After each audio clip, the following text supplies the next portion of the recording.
Добрый день, уважаемые слушатели. Напоминаю, сегодня время консультационного часа и тема сегодняшней встречи социальные сети и обучающиеся. По техническим причинам мы немножечко задержались, тем не менее встреча состоится. Тема, я думаю, для сегодняшнего времени актуальная, важная, местами спорная, потому как мы находимся, скажем так, в начале только развития новых коммуникационных технологий, и говорить точно и достоверно достаточно сложно о всех последствиях присутствия детей в социальных сетях. Пока еще сложно, потому что это явление вот только развивается, наши дети являются первопроходцами, мы сами пытаемся догонять наших детей, да, так как дети все-таки более быстро развиваются. Но тем не менее, какие-то уже данные имеются, какие-то уже последствия изучены. Предлагаю немножечко окунуться в эту тему и с вами посмотреть ту информацию, которая на сегодняшний день вот актуальна и она имеется. Конечно, мы понимаем, что интернет и одна из его составляющих, как социальные сети, несет не только положительные моменты, но и отрицательные. Мы с вами рассмотрим все аспекты этого явления, ну, сколько получится, да, за отведенное нам с вами время. Напоминаю, меня зовут Коваленко Елена, педагог-психолог регионального центра развития социальных технологий, а также консультирующий психолог в консультационном центре при Коми-Республиканском институте развития образования. Итак, что же можно сказать о тех рисковых моментах, которые все-таки несет в целом интернет? Ну, во-первых, каждому родителю важно понимать, что прежде всего интернет и социальные сети несут коммуникационные риски. Это, собственно, те риски, которые возникают в процессе общения и взаимодействия людей в интернете. Более подробно мы рассмотрим об этом дальше, пока коротко о тех рисках, которые имеются. Далее это контентные риски, то есть те риски, которые возникают при возникновении с противозаконной или неэтичной или вредоносной информации в сети, то есть, собственно, тем наполнением, которое содержится на тех или иных сайтах интернета. Далее это потребительские риски, то следующий риск, с которым может столкнуться ребенок. Такие риски возникают в процессе приобретения, собственно, товаров и услуг через интернет. Сейчас много идет такой контент рекламы, в том числе какие-то продукции предлагаются за внимание детей, не только родители уже борются, различные интернет-сайты, и дети с этим сталкиваются, родители должны быть в курсе этого. Далее это технические, собственно, риски, которые возникают в процессе использования и повреждения программного обеспечения компьютера, хищения или нарушения личной информации. Это то, с чем также может столкнуться ребенок. Следующий такой достаточно понятный и известный риск – это риск возникновения интернет-зависимости, то есть непреодолимой тяги к чрезмерному использованию интернета.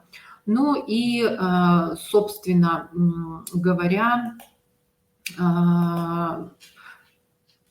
вот эти вот вопросы мы с вами и попробуем сегодня рассмотреть с различных точек зрения.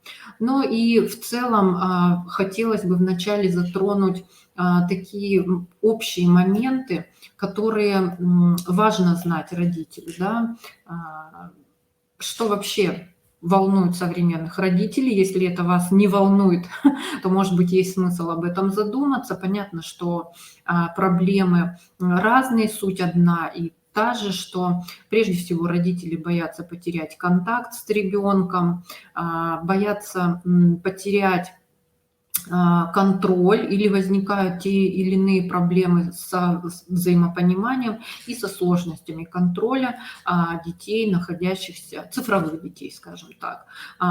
Раньше, да, были подобные проблемы, то есть проблемы с контролем родительским всегда так или иначе возникали, но сейчас, может быть, это ощущается острее, потому что родители и дети сегодня принадлежат не только к разным поколениям, но и к разным коммуникационным системам, коммуникативным системам. Дети уже практически полностью цифровые дети, то есть живут в компьютерном мире, родители живут пока немножечко в другой системе координат. Какая сейчас коммуникативная культура? Что это такое? Вообще важно сказать, что важно понимать, что в истории человечества периодически происходит смена коммуникативных технологий. Это естественный процесс. То есть изначально у людей был ограниченный письменный язык, да, в большей степени звуковое взаимодействие. Далее это развитие речи, устной и письменной речи, появление книг, да. Вот. Сейчас мы находимся в точке отсчета новой, развития новой коммуникативной культуры. Меняется система восприятия детей, или по-научному сенсорная модальность. То есть сейчас дети в основном смотрят и где-то в какой-то степени чувствуют, тактильно чувствуют. Если взять, например, такой процесс, как чтение книги, то, читая ее, вы включаете такой процесс восприятия, как воображение. Без этого не получится воспринять ту информацию, которую несет книга. То есть все, что вы читаете, вы себе представляете. Это очень сложный процесс. И, в принципе, процесс чтения, и, в принципе, процесс воображения. А когда вы смотрите, информация напрямую поступает, вам не нужно включать такие сложные процессы, как воображение. Сигнал идет непосредственно в затылочную кору головного мозга, а это уже совершенно другое восприятие информации. Дети вот уже принадлежат как раз-таки к этой новой коммуникативной культуре. Я не говорю о том, что все.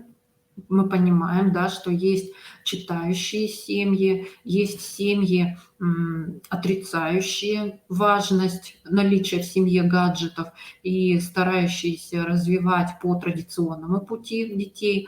Но мы все-таки берем усредненную статистическую цифру, да, то есть постепенно все-таки родители и дети отказываются от такого механизма восприятия, как воображение. В том числе и потому, что дети начинают мало читать. И переходим больше на зрительный, тактильный, чувственный регистр. Вот такому восприятию, в отличие от чтения и воображения, учиться не нужно. То есть оно происходит более легким путем. С этим же происходит следующий важный процесс. Дети уходят от такого момента, как произвольность и непроизвольность включения мышления и других функций головного мозга. И мы знаем, что раньше при обучении основной упор делался на произвольность, внимание, то есть когда ребенок усилием воли включает нужные процессы для обучения, внимание, память, ну, в том числе мышление и воображение. Вот сейчас дети уходят от этой произвольности, и в основном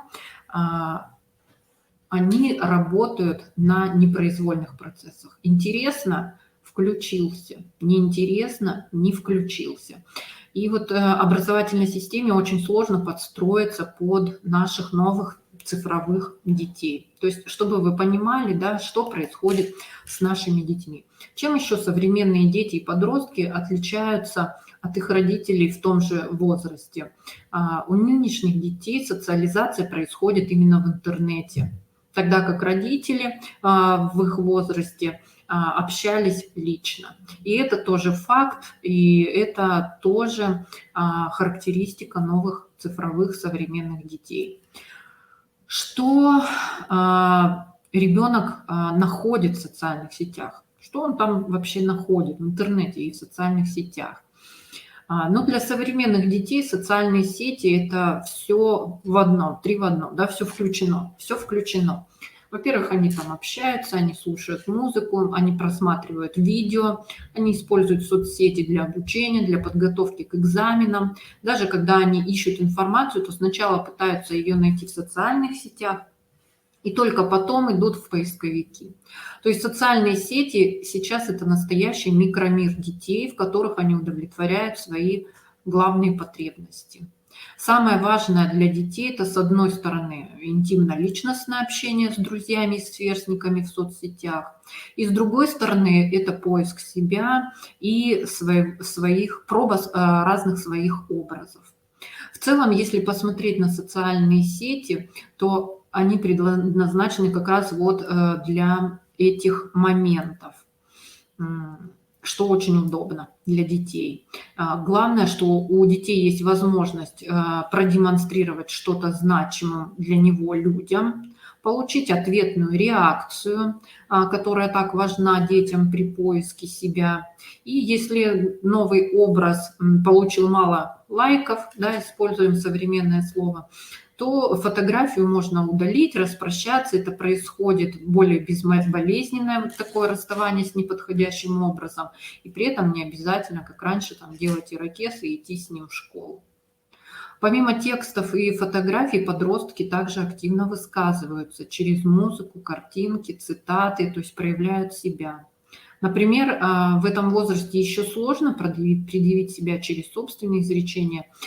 Дети только формируют свое вот такое мировоззрение. И примеряя различные понравившиеся цитаты, дети заявляют таким образом о себе.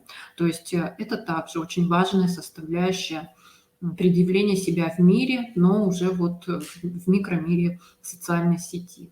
Подростки очень трепетно и дети относятся к тому, что они публикуют на своей странице. Для них соцсеть – это такая шкатулочка, копилочка, в которую они собирают все самое важное, сокровенное. И довольно часто видно, как дети возвращаются к опубликованному в прошлые года, что-то стирают, что-то оставляют. То есть по факту это отражение их внутреннего мира. Почему так боятся родители интернета и социальных сетей? Раньше родители переживали, что ребенок до ночи пропадает на улице, связался с плохой компанией. Сейчас вот таким психологическим аналогом вот этого страха-контроля становится страх-контроль за ребенка в интернете, потому что реального общения меньше. В реальном общении, в школе, во дворе, секции, да где угодно, родитель хотя бы частично какой-то процент видел, что происходит с ребенком, и у него создавалось ощущение, что он может как будто бы хоть что-то контролировать, что происходит с ребенком. То есть обычный родитель как будто бы знает, куда их ребенок пошел, насколько должен вернуться, и примерно так себе представляет контроль за жизнью ребенка. И тут тоже работает такое же убеждение с интернетом, что если я знаю, с кем общается и о чем общается мой ребенок в социальной сети, то можно и не волноваться. То есть, в принципе, суть родительского страха не поменялась. Ну и вот, в принципе, так ли это действительно страшно? Но давайте посмотрим те мифы, которые существуют о социальных сетях. Ну, во-первых, что социальная сеть скрывает истинное лицо. В настоящее время не так много детей и подростков, это вот актуальная тенденция, кто использует в сети вымышленное имя. В основном это настоящие имена и фамилии, возможно, с небольшим изменением, добавлением. А информация на странице действительно то, что представляет интерес подростка, ребенка и отражает его мир. Есть какой-то процент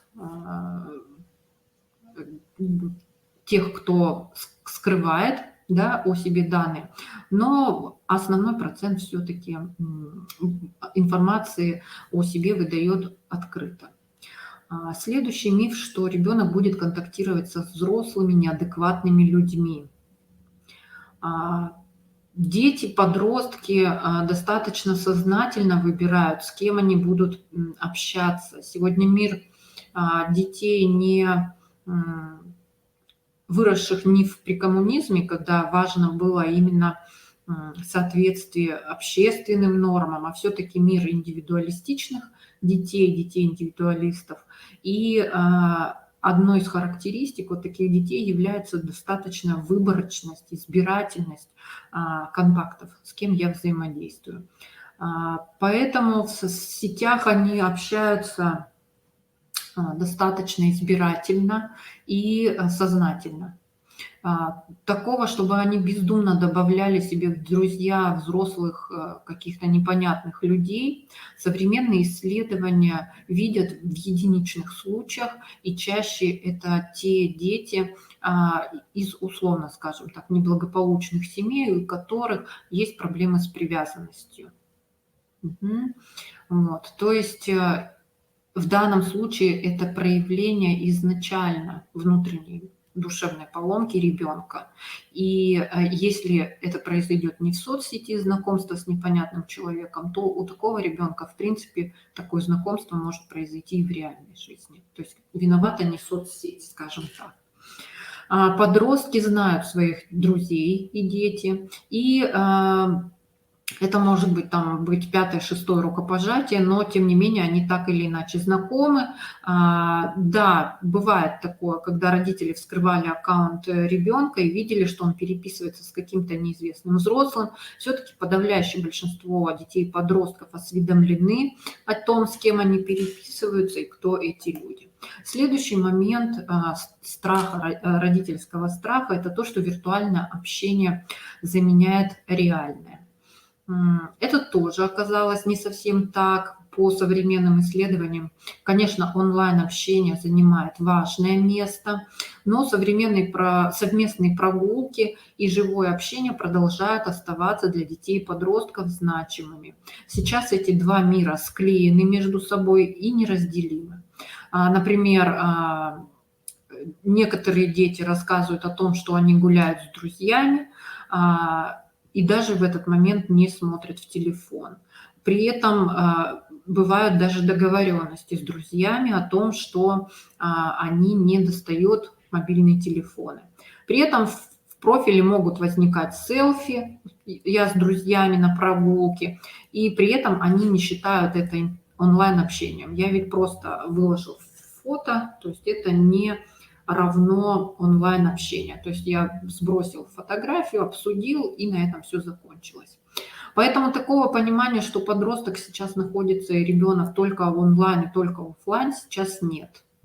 Если раньше подростки, дети выходили на улицу, чтобы посмотреть, если кто во дворе, то сегодня у них свои группы в социальных сетях, в которых предварительно обсуждается, что, кто, когда должен выйти, на какую тему выйти, это кинотеатр или это известные пищевые компании, да, то есть, в принципе, в начале круг общения собирается в сети, и только потом уже идет, собственно, выход на улицу. Поэтому вот сегодняшние родительские попытки вытолкнуть ребенка на улицу просто погулять, это как бы уже не тот век, скажем так, да, когда прогулка – это вот что-то такое, ребенок вышел и погулял.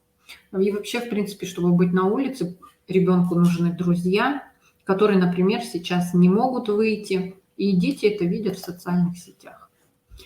Следующий момент. Страха родителей в социальных сетях происходит много плохого.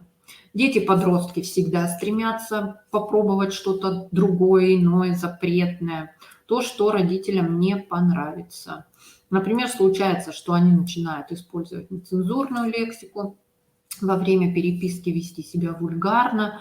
И такого рода пробы характерны, в принципе, для детей после вот 9-летнего возраста. И они в любом случае где-то произойдут. И, может быть, будет лучше, если это будет в какой-то степени виртуальная реальность. Следующий страх: социальные сети вызывают зависимость. Этот вопрос нужно рассматривать все-таки в первую очередь с психологической точки зрения. Склонность к зависимости есть у ряда людей, и она может проявиться в чем угодно. Либо в пристрастии к компьютерным играм, соцсетям, либо в другом аддиктивном зависимом поведении. То есть сама по себе социальная сеть не является причиной зависимости. Это не первоначальный момент. Это материал, на котором склонность к зависимостям может проявиться. То есть если она появляется, мы предполагаем, что есть какая-то внутренняя душевная поломка, и у ребенка просто есть склонность к формированию зависимости. И в данном случае материалом стал интернет. Социальные сети отвлекают от дел. Сегодняшняя мультизадачность детей и подростков – это действительно что-то новое.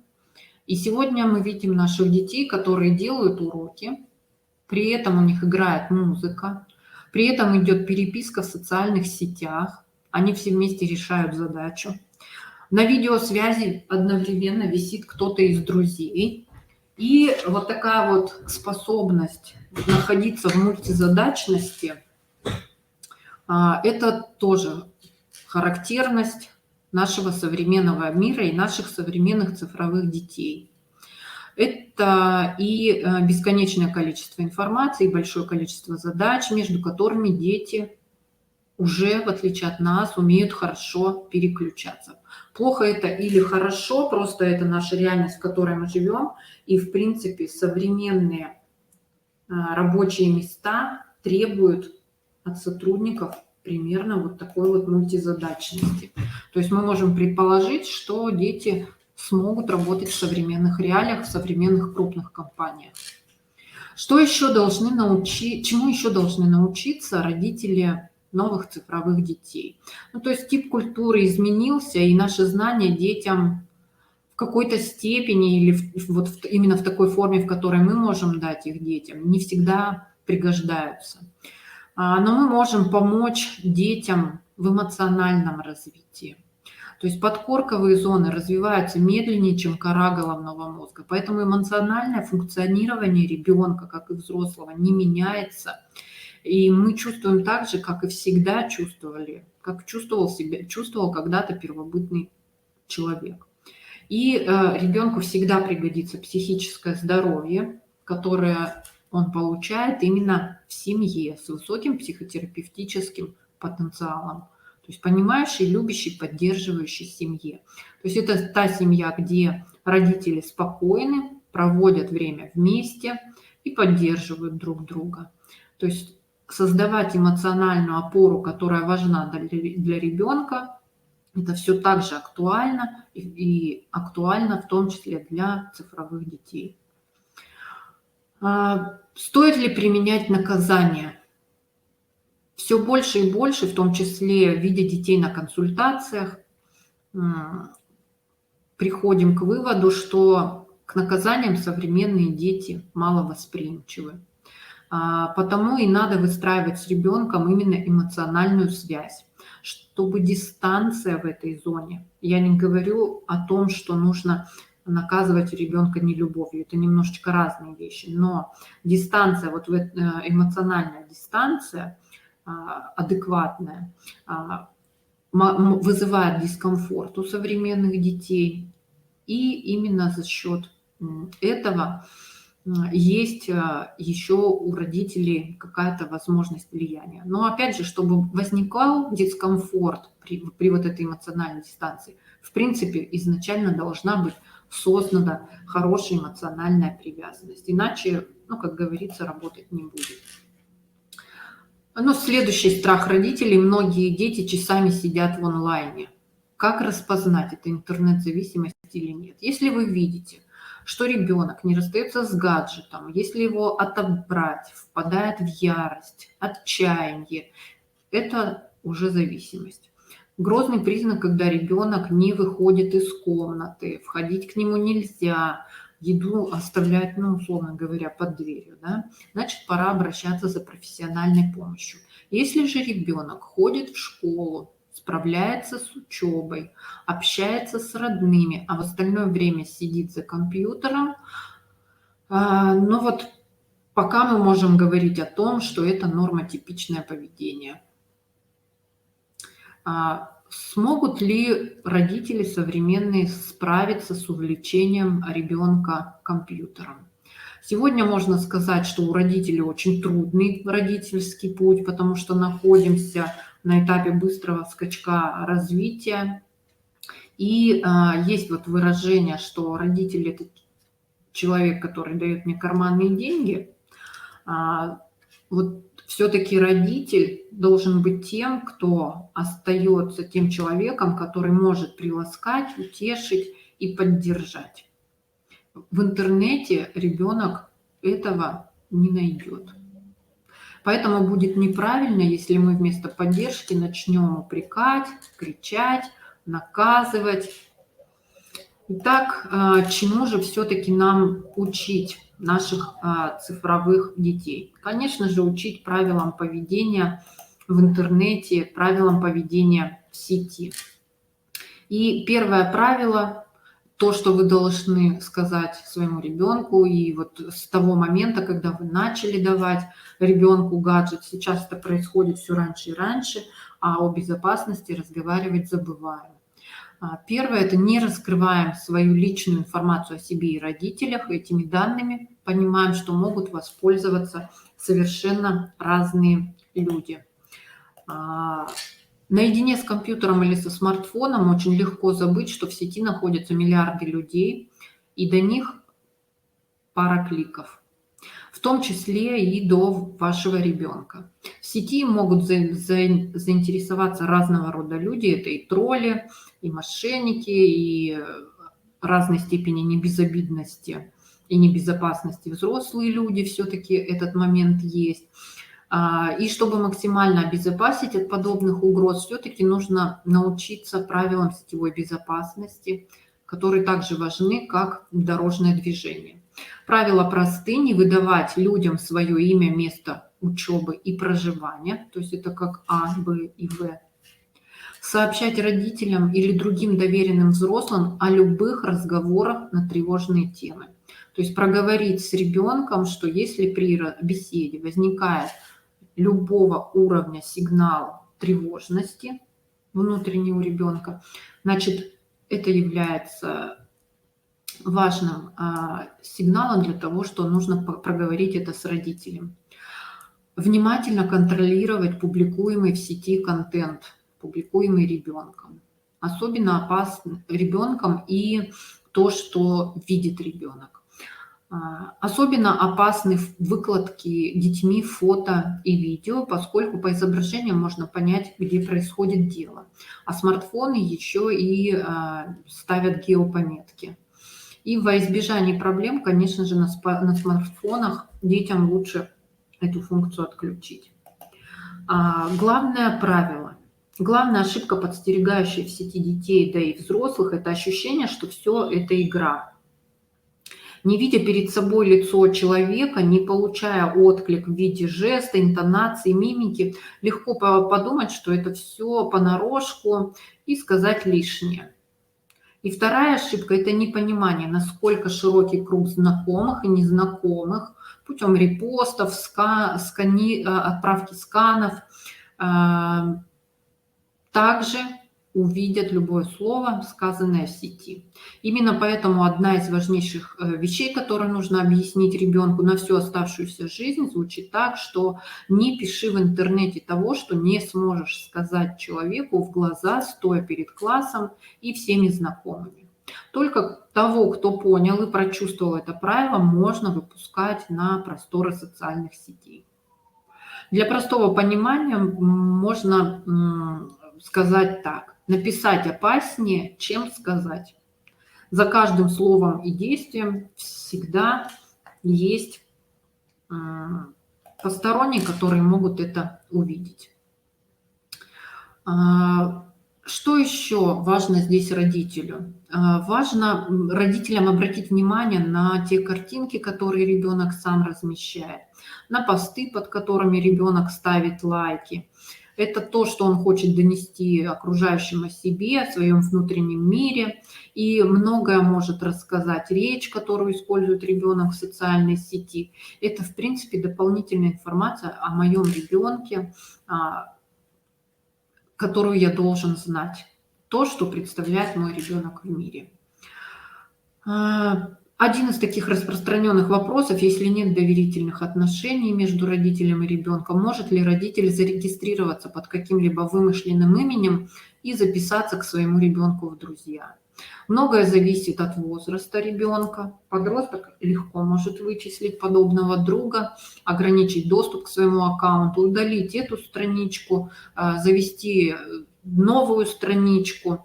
То есть, в принципе, лучше заниматься профилактикой, строить доверительные отношения со своим ребенком в реальной жизни, нежели скрытно следить за ним в электронном виде. Важно понимать, что границу между все-таки подсматривать из-за угла и дружить с подростком виртуально. Дружить виртуально можно, но по взаимному все-таки согласию с ребенком. Дети, с кем общаемся на консультациях, говорят о том, что они не против добавить в друзья родителей или других значимых взрослых. Для какого-то более интимно-личностного общения они создают отдельные чаты. А вообще очень полезно завести себе, конечно же, аккаунт в социальной сети, чтобы понимать, в принципе, как этот механизм работает, видеть размещаемую информацию. Дети, как правило, не стесняются, публикуют то, что у них действительно происходит. Но есть здесь два момента. Во-первых, важно, как вы будете реагировать на эту информацию. То есть агрессивное вмешательство в частную жизнь и разборки могут просто закончиться, в лучшем случае, удалением из виртуальных друзей, потери контакта уже в реальном мире. И вам снова придется подсматривать из-за угла. Поэтому лучше выбирать нейтральную позицию наблюдателя и вмешиваться только в ситуации крайней необходимости. И желательно делать это в реальной жизни. И второй момент – это, собственно, понимание социального контекста, в котором находится ребенок. Не зная этого контекста, не всегда можно понять, что публикует ребенок.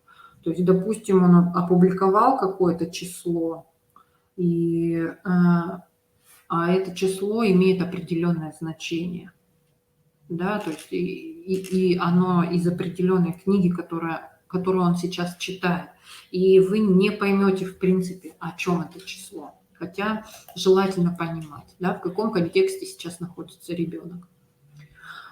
Если ребенок размещает какой-либо пост или пишет комментарий, стоит ли родителям вступать в переписку или лучше занять позицию стороннего наблюдателя? Всегда нужно помнить, что интернет – это место публичное, и прежде чем выносить на всеобщее обозрение какие-то семейные моменты, следует очень хорошо подумать об образе меня как родителя, который увидят все окружающие в сети друзья.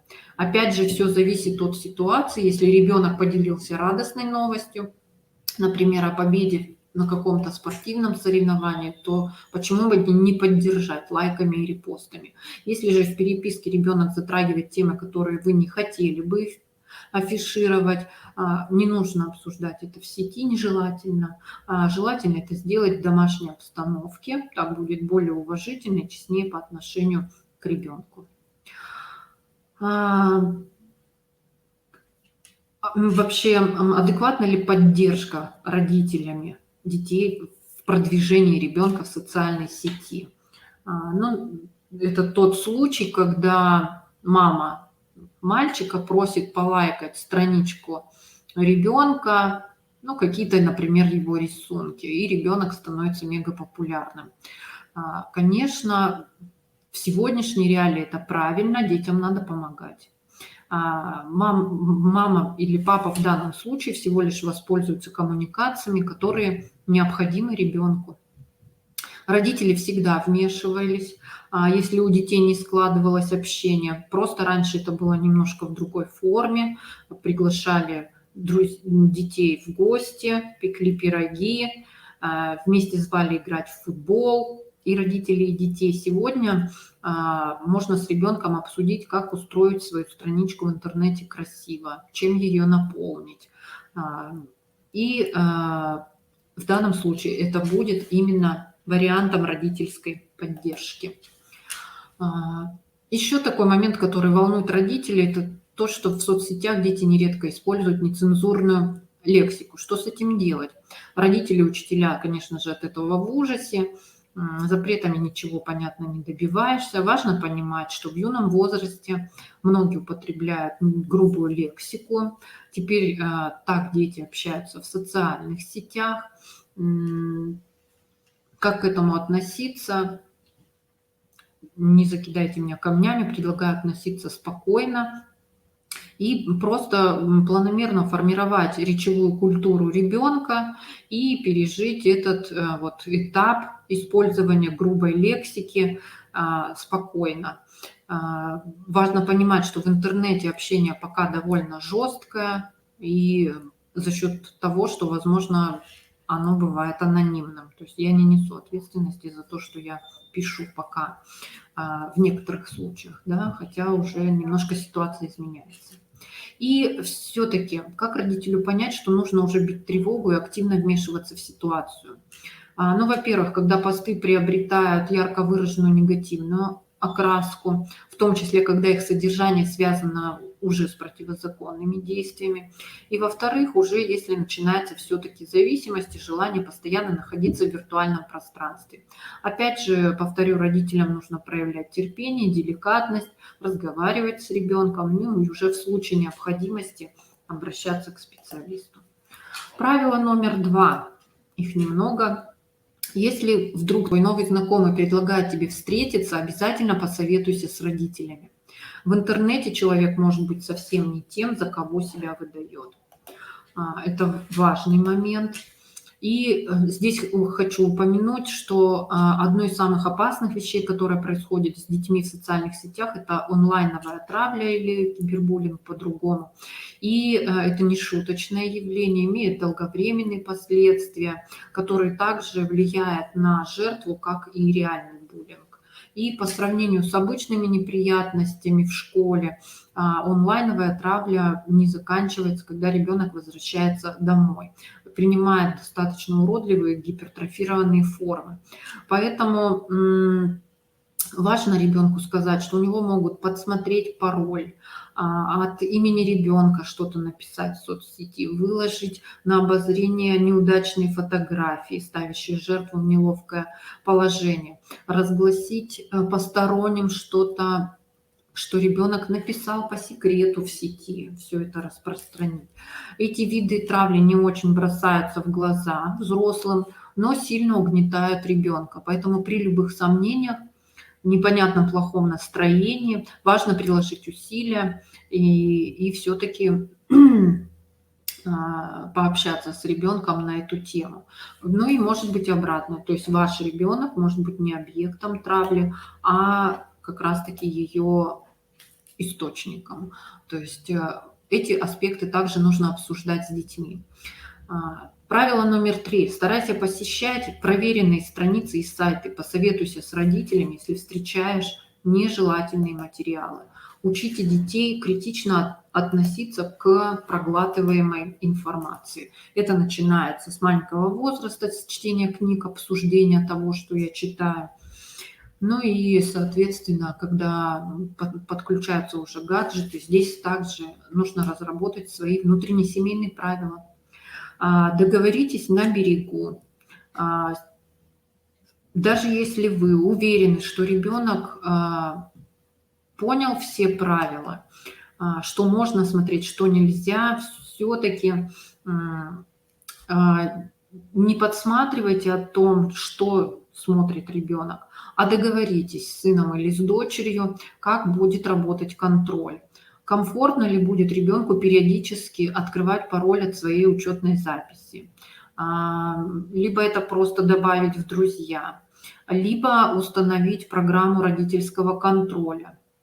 При разумном использовании последний вариант может быть наименее безболезненным, поскольку качественные программы могут поднимать тревогу в определенных ситуациях, например, при появлении в переписке ключевых слов, не вынуждая при этом изучать всю переписку. Вот все эти правила контроля нужно заранее озвучить как возможные административные меры, в том числе и такие, как блокировка доступа в сеть со всех устройств, до того, например, как сделаны домашние задания или лишение личного смартфона за серьезные провинности. Обо всем этом договариваемся заранее на берегу. То есть у ребенка тоже должна быть возможность управлять своей жизнью, а не только периодически оказываться подконтрольным. Конечно, здесь важно соблюдать меру, минимально ограничивать свободу ребенка в том случае, когда он ведет себя социально приемлемо.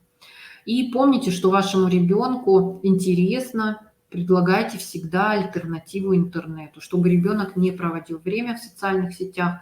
Важно, чтобы его время было занято в реальной жизни.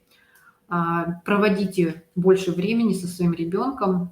Это истина стара как мир, и тем не менее родители этот очевидный факт упускают. На консультацию приходит ребенок, несколько дней в раздрае, нет возможности подключить его к себе как к психологу для продуктивной работы.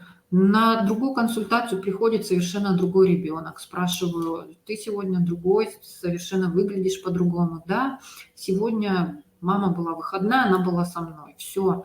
То есть ребенок настроен на меня, ребенок настроен на работу, совершенно спокойно выполняет все задания. Абсолютно два разных ребенка. В том случае, когда не хватает родительского внимания и когда оно в достатке.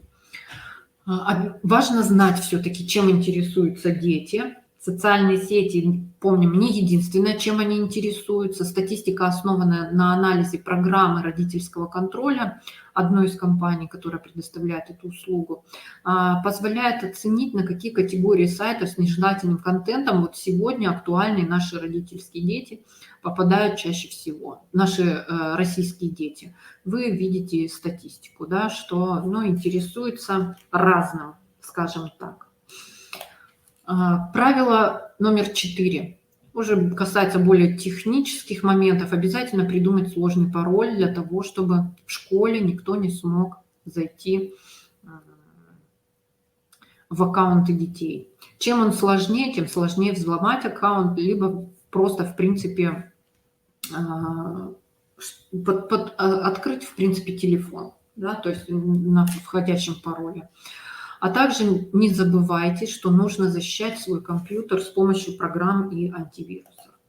Правило номер 5. Без ведома взрослых не отправлять СМС, чтобы получить информацию из интернета. Это могут быть мошенники. Ну и напоследок, завершающая, скажем так, метафора: станьте попутчиком ребенку, каким вы являетесь ему в реальной жизни. В том случае, если вы все-таки родитель, который находится в доверительных отношениях с ребенком, понимаете значимость времени нахождения рядом с ребенком, понимаете значимость